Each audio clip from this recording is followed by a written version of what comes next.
Et Jérémie se lève et dit, mais je ne suis qu'un enfant. Je ne sais pas parler. Oh, bien-aimé, cet après-midi, j'aimerais décortiquer avec toi, être un enfant, c'est quoi? Amen. Mais quand Jérémie dit, je ne suis qu'un enfant, je ne suis rien, je ne pourrai rien faire, parce que je ne suis qu'un enfant. C'est bon l'excuse. Mais quelle est la réponse de Dieu? Amen. Amen, amen. Les choses de Dieu ne se font pas sur base des excuses. Les choses de Dieu ne se font pas sur base de prétextes. Les choses de Dieu ne se font pas, ne pensez pas que quand tu donnes des excuses, Dieu t'écoute. Dieu n'a pas besoin de tes excuses. Quand Gédéon se lève, il dit, je suis le plus petit de la maison de mon père, et il lui dit, ma famille est la plus petite des tribus d'Israël. De la plus petite tribu d'Israël. Est-ce que vous comprenez quelle place Gédéon se donne? Mais Dieu lui dit, va avec la force que tu as. Dieu n'a pas écouté ce qu'il dit. Quand Moïse se lève, il dit, je ne sais pas parler. Comment je vais faire? Dieu lui pose la question, il dit, qui a créé la langue? Alléluia. Amen. Bien-aimé, tu peux être la personne la plus compliquée du monde. Tu peux donner toutes les raisons possibles du monde. Dieu ne t'écoutera pas. Dieu n'a pas besoin de raisons. Dieu veut, dans ta situation là, dans l'état où tu es, qu'as-tu fait pour moi? C'est tout ce que Dieu pose comme question. Souffrez que je vous dise, mais c'est la vérité. Jérémie était véritablement un enfant. Il dit, mais je ne suis qu'un enfant. Qu'est-ce que tu veux que je fasse? Dieu lui dit, ne dis pas, écoutez bien, ne dis pas que je ne suis qu'un enfant. Je ne veux pas entendre ça. Tu vas aller là où moi, Dieu, je vais t'envoyer. Mais imaginez-vous, quand nous disons à Dieu, non, il fait très froid, Seigneur, tu comprends. Ah, mais Seigneur, le Seigneur comprendra, je suis très occupé. Est-ce que Dieu est là-dedans? Il n'est pas dedans. Ce n'est pas son affaire. Dieu est capable de rendre tes occupations moins légères pour t'amener à... Il veut voir ton obéissance, c'est tout. Dans ces conditions, imagine-toi, quelqu'un qui est arrêté dans la prison, il a toutes les raisons possibles de se fâcher contre Dieu. Parce qu'il était dans l'œuvre de Dieu. Paul, arrêté, flagellé même. Tous les dos labourés par des fouets. Mais Paul entre dans la prison, il chante pour Dieu. Silas avec lui. Pourquoi Silas ne pouvait pas lui dire, mais Dieu, qu'est-ce que tu m'as fait? Regarde dans la situation où nous sommes. Tu m'as parlé de Christ, tu m'as dit toi-même que tu l'as vu. Mais comment qu'il n'intervient pas? Amen. Mais Paul et Silas n'ont pas fait ça.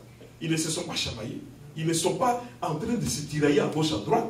Ils se sont mis à chanter et à louer Dieu, à les glorifier même dans la situation où ils étaient. Alléluia. Bien-aimés, imaginez-vous maintenant le Dieu de l'Occident, où nous avons plusieurs raisons. Seigneur comprend. Mais le pasteur là, il dit quoi? Le Seigneur nous comprend. Le Seigneur comprend dans quelle situation nous sommes.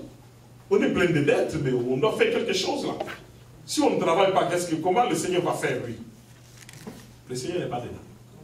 Je vous affirme, je vous dis, je me lave les mains devant lui, mais je vous dis la vérité. Le Seigneur n'est pas dedans. Il y en a qui peuvent m'appeler, pasteur, il y a tempête de neige aujourd'hui. Qu'est-ce que vous pensez? Est-ce qu'il y aura culte? Oui, il y aura culte, bien-aimé. Alléluia. Alléluia. Lui, là au ciel où il est assis, il y a tempête de neige. Il n'y a pas tempête de neige. La tempête de neige, c'est pour les hommes. C'est pour qu'il veut voir dans l'état où il y avait la tempête de neige là. Qu'est-ce que toi tu as fait? Qu'est-ce que tu auras comme, comment je peux dire, comme carnet, des souvenirs à fournir à Dieu pour lui dire, il y avait tempête de neige, je me suis levé, je suis allé. Parce que tout ça reste écrit dans le livre des souvenirs. Amen. J'étais malade, mais je me suis pointé pour ton œuvre. Ça reste dans le livre des souvenirs. Quand Ézéchias pleurait, il a dit quoi? Après tout ce que j'ai fait pour toi. Ézéchias a pleuré en invoquant ce qu'il a fait pour lui.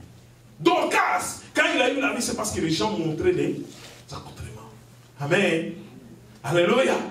Il pleurait, il montrait, il disait, oh, quand il envoie le Saint-Esprit à un païen qui ne méritait même pas à cette époque d'avoir le Saint-Esprit. Corneille, il lui dit, tes prières et tes aumônes sont montées vers moi. Et vous allez dire que Dieu n'a pas besoin de ce que nous faisons. Dieu a besoin, il regarde ce que nous faisons. Amen. Alléluia. Amen, amen. Amen. Il regarde quoi? Ce que nous faisons, bien-aimés. Vous savez, quand on dit je ne suis qu'un enfant, les mères, ils aiment bien ça. Les mères, ils aiment prouver leurs enfants. Moi, ici, j'avais plus de 40 ans. Quand j'arrivais, ma mère me prenait dans le nez. Est-ce que tu manges bien? J'ai dit, mais maman, partout où je suis passé, je mange très bien. Où est ton affaire là-dedans? Je m'excuse pour les mères, mais les mères, c'est terrible. Les mères veulent que les enfants soient toujours enfants. Même s'ils ont 50 ans, ils sont enfants. Je vous dis la vérité. Comment expliquer que tu veux un être rachitique qui ne grandit pas? Je vous parle aujourd'hui d'enfants. Nous allons entrer dans les détails. Qu'est-ce que tu veux de celui qui est sorti de toi? Qu'il demeure enfant ou qu'il devienne un homme adulte? Dieu n'a pas besoin que tu sois toujours un enfant. Dieu ne veut pas que tu sois toujours un enfant. Mais les mamans, je parle encore, il y avait une sœur que j'avais rencontrée dans le temps. Il me disait, pasteur, si tu pries et que mes enfants reviennent vers moi, ah, pasteur, là, tu seras vraiment mon pasteur. Je lui ai dit tout de suite, il faut m'enlever même de la liste. Non, je vous dis la vérité. Parce que je lui ai dit, si c'est ça que tu attends de Dieu, tu as perdu ton temps. Amen. Et drôlement, j'ai rencontré son mari. Son mari, un jour, me dit, c'est terrible, il a gâté tous les enfants. Il a gâté tous les enfants. Quand il voit les enfants, il trouve ça. Il dit, l'autre là, celui-là, c'est un homme tout fait. À son âge là, c'est un homme tout fait. Il court derrière les femmes, il fait tout. Mais il veut être le chouchou. Quand il voit mon fils, ton fils quoi? Laisse-le sortir des jupes et partir. Amen. Que le père lâche les enfants qui sont des pantalons. Amen. Comment vous devez toujours couver? Vous ne couvez pas les œufs. Amen. Et Dieu regarde Jérémie, il dit, mais bien aimé, je vais vous dire une chose. C'est aussi une sorte de malédiction. Amen. J'ai mon petit frère qui est resté dans la maison jusqu'à l'âge de 50 ans. C'est quand mon père est mort. Et il me regardait la vieille maison, vous connaissez les maisons de chez nous, en bloc ciment. Comme le papa était devenu aveugle, il n'entretenait plus, la maison s'est même lézardée. Et il attendait quand est-ce que tu vas mourir pour que je prenne l'héritage. Les autres maisons étaient des maisons en briques de terre. Je m'excuse, hein, dans d'autres parcelles. Il a commencé à vendre les parcelles avant même que son père ne meure. Et il chassait les filles, il disait, les filles ne vont pas hériter avec les... Ridicule. Et il se battait, il chassait même les filles ne vont pas hériter. J'ai dit, quel est l'héritage que tu reçois là? Dis-moi un peu, c'est quel héritage ça? Mais je vous dis la vérité, hein. C'est quand mon père est mort que je n'ai plus eu de ces nouvelles. Mais il était là en train d'attendre que son père meure pour qu'il prenne l'héritage. C'est ça, garder les enfants à la maison. Mais il est resté là, pourquoi faire? C'est une forme de malédiction. Vous ne pouvez pas garder quelqu'un. Quand quelqu'un grandit, surtout à partir de 30 ans, vous voyez qu'il est toujours là, posez-lui la question, qu'est-ce que tu fais ici? Non, je suis sérieux. Dieu lui-même dit, ne dis pas que je suis un. Il dit à Jérémie, ne dis pas que je suis un. Il y en a qui sont là, ils n'aident même pas les parents. Ils sont là, et puis quand ils viennent, ils posent même la question, où est la bouffe? Et des fois, ils disent, c'est pas bon. Hein? Ils imposent même, mais je dis, ce que maman dit est vrai. Bien aimé, ce n'est pas à rire, c'est quelque chose à regarder de près. Il y a un esprit derrière ça. As-tu préparé? Tu poses la question à ta femme. Amen. Alléluia. Et la mère est là au four et moulin. Si je ne prépare pas, qu'est-ce qu'il va manger? Et de pareil, non seulement hein, ils ne veulent pas partir, ils commencent même à faire des enfants dans la maison paternelle. On t'a fait grandir, maintenant on commence à faire grandir les enfants. Et je dis surtout, les mamans sont très dynamiques dans ça. Elle va même, ils n'ont pas mangé. Elle peut même aller réclamer de l'argent ailleurs, seulement pour venir nourrir cette marmaille-là. C'est de la malédiction. Nous qui sommes à l'étranger, c'est même terrible.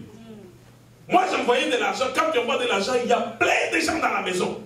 Les petits-enfants, les enfants, tous ceux qui ne sont pas partis là, sont là. Le jour que j'ai débarqué là, tout le monde a fui avant l'heure. Non, je vous dis devant Dieu, c'est ce qui s'est passé. Ah, il arrive, je débarque comme ça, tout le monde a fui. Parce que chaque mois, hein, ils attendaient. Western, est-ce que Jacques n'a rien envoyé? C'est quoi ça? Arrêtons ça, bien-aimé. Dieu lui-même serait pour dire à Jérémie, ne dis jamais que tu es un enfant. Alléluia. Dieu fait la réprimande. Regardez, quand Dieu veut bénir Abraham, qu'est-ce qu'il fait d'abord? Il dit à Abraham, va-t'en de la maison de ton pays, de ta patrie, de la maison de ton père. Abraham, je ne veux plus que tu sois sous la charge de ton père. Je ne veux plus que ton père dise quoi que ce soit. Toi, prends ta femme Saraï, allez-vous-en. Sortez de la maison de votre père. Amen. Et il y en a beaucoup qui sont encore dans la maison de leur père. Amen, amen.